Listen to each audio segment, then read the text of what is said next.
1,000 miles from home and away right now. Away from home. Actually, looking back at the Success 90 thing, when you look back at those dreadful times of exams and things, when you look back, do you remember nerves, trauma, headaches, nightmares? This is school exams. School exams, yeah. I was actually quite naughty. I shouldn't probably say what I did. What did you do? You've got to say it now.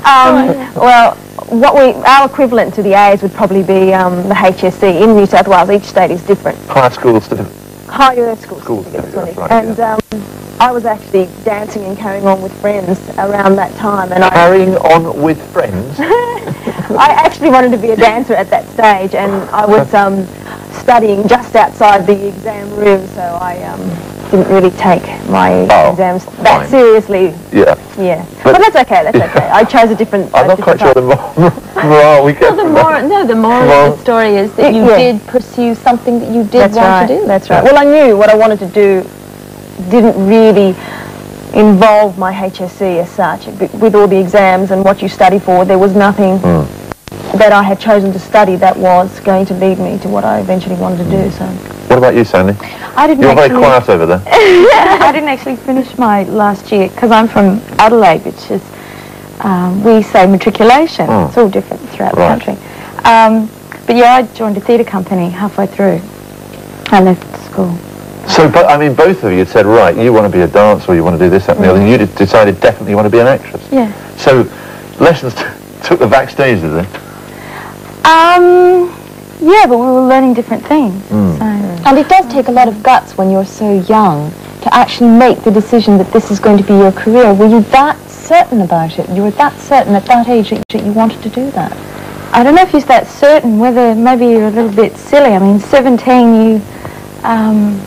Make such a big choice. Yeah, you think you can do anything. Then when you get older, you realise. Actually, Australia is very much a land for that, isn't it? It's a land where all kinds of different races and nationalities are pulled together, and it's a little bit like America in that way, isn't it? Do you feel that? It's very new. It is new, and it's really getting there, Australia. I think it's, before, like 5 years ago when I was in London, I used to feel that Australia was quite far behind, but it's catching up now. It's catching up quite a lot. Well, you visited Britain twice now. What do you detect here? Is there any changes that you detect here? Okay, a difficult question to answer, I know. Mostly, I came at 2 different seasons. Last time I came, it was winter. And now it's really hustle bustle because it's the summer season and there's so many, and the weather I've noticed, it's very different, beautiful, except for the last few days, but that's more like home because we're having winter at the moment. Yeah. Storms. And we've established, haven't we, that, well, you've left home and away, but you're still on our screen, and it's one of these complicated time gap things, isn't it? Would you go back to a long-running series like that, or is it a kind of imprisonment? I'm not going back.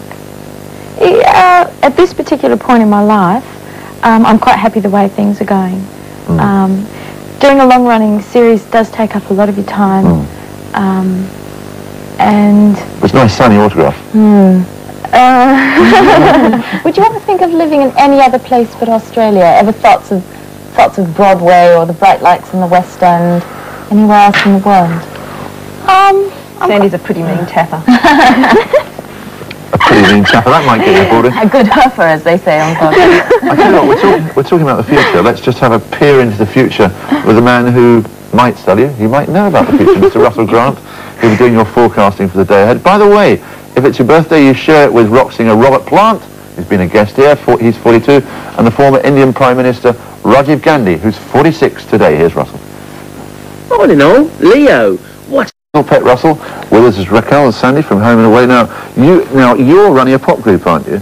Yes. In Home and Away. Yes, that's right. And you're doing what? You're being devious, aren't you? No, she's you're daddy. I'm watching to see that all's above board. And you might be the innocent victim.